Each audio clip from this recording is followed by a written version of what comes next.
இந்த தேர்தல் களத்தில் நாம் வந்து பல்வேறு விதங்களில் பார்த்தீங்கன்னா ஒரு அட்வான்டேஜஸ் பொசிஷனில் தான் பிஜேபி இருந்திருக்கிறது, ஜேடியு இருந்திருக்கிறது அப்படின்னு பார்க்குறோம். குறிப்பாக அந்த 10,000 ரூபா அப்படின்றது அந்த எலெக்ஷனை வந்து ஓட்டர்ஸோடைய மைண்டை மாற்றக்கூடிய, இன்ஃப்ளூயன்ஸ் பண்ணக்கூடிய ஒரு காரணியாக அது மாறி இருக்கு. நியூஸ் 18 ஃபர்ஸ்ட் ஃபேஸ் எக்ஸிட் போல்ஸும் ரிலீஸ் ஆயிருக்கு. அதை பார்த்துட்டு நம்ம தொடர்ந்து பேசலாம்.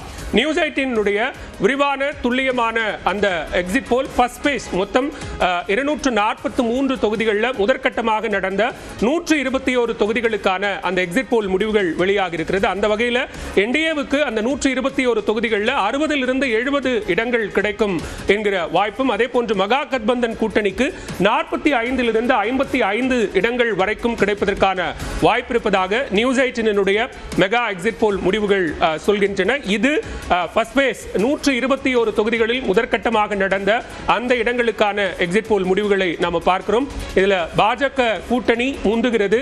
அந்த வகையில் பாஜகவுக்கு தனித்தனியாக நம்ம பார்க்கிறோம், பார்ட்டி வைஸ் பார்க்கிறோம். அந்த வகையில் பாஜகவுக்கு 20 30 இடங்கள் வரைக்கும், ஐக்கிய ஜனதா தளத்திற்கு 35 முதல் 45 இடங்கள் வரைக்கும் கிடைக்கும் அப்படின்னு சொல்லப்படுகிறது. அதே போன்று இந்துஸ்தானி அவாமி மோர்ச்சா, எல்ஜேபி, ஆர்எல்எம் உள்ளிட்ட கட்சிகளுக்கு எல்ஜேபி 0 5 இடங்கள் வரைக்கும், ராம்விலாஸ் பாஸ்வானுடைய அந்த லோக் ஜனசக்தி பார்ட்டி 0 5 இடங்கள் வரைக்கும் வெற்றி பெறுவதற்கான வாய்ப்பு இருப்பதாக சொல்லப்படுகிறது. ராஷ்டிரிய லோக் மோர்ச்சா ஆர்எல்எம் பார்ட்டி 0 1 இடம் வரைக்குமாக வெற்றி பெறுவதற்கான வாய்ப்பு இருப்பதாக சொல்லப்படுகிறது. முதற்கட்டமாக நடைபெற்ற 121 தொகுதிகளுக்கான இந்த எக்ஸிட் போல பார்க்கிறோம். உங்களுடைய பார்வை. கடந்த முறை பிஜேபியுடைய கூட்டணியில் 2020 ஒரு பிரச்சனை அப்படின்றது இருந்துச்சு. ஏன்னா நிதிஷ்குமாருக்கு எதிராக சிராக் பாஸ்வான் எல்ஜேபி வந்து தனியாக ஓட் கட் பண்ணிட்டு இருந்தாரு. அது ஒரு மிகப்பெரிய தாக்கத்தை ஏற்படுத்தியது. ஏன்னா அவருக்கு வந்து 43 சீட்ஸ் வந்ததுக்கு அது ஒரு மிக முக்கியமான காரணம். பல இடங்களில் அவருக்கு எதிரான அந்த பிரச்சாரம் அப்படின்றது, அவருக்கு எதிராக கூட்டணிக்குள்ளேயே இருந்துட்டு அவர் வந்து இது பண்ணார். இந்த முறை வந்து பாஜக அந்த ஓட் கன்சாலிடேஷன் வந்து ஒட்டுமொத்தமாக நடக்கணும் அப்படின்றதுல ரொம்ப உறுதியாக இருந்தது.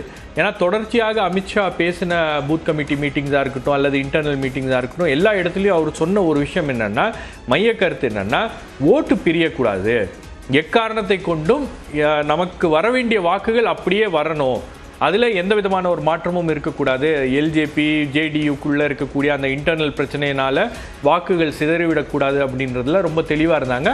அது ரொம்ப ஈஸியாக இந்த முறை அவங்க வந்து அச்சீவ் பண்ணியிருக்கிறதா நான் பார்க்குறேன்.